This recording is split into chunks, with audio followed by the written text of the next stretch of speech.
আসসালামু আলাইকুম।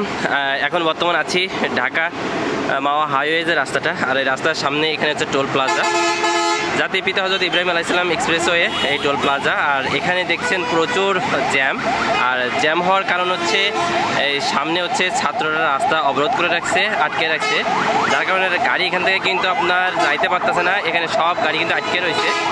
যদি আপনাদের রাস্তার অবস্থাটা একটু দেখাই, এখানে কিন্তু প্রচুর গাড়ি, আমি রাস্তার এই সাইডে এসে দেখাই, এই গাড়ি কিন্তু এখানে আটকে রয়েছে, গাড়িগুলো যাইতে পারতেছে না।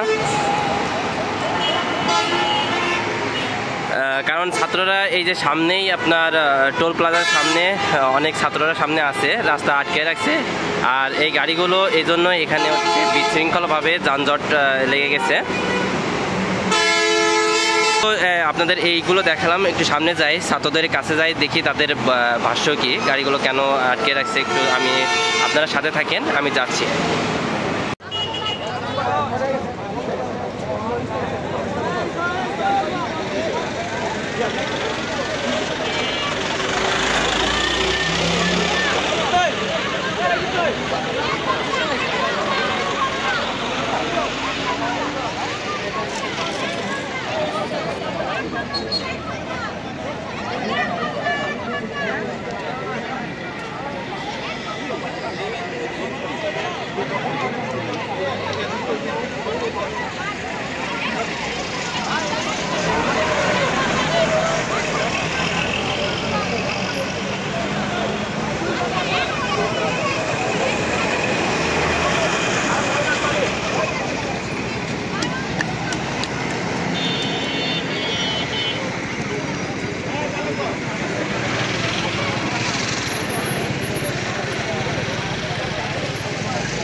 আমার ভিডিও করেন না, আমার ভিডিও করেন।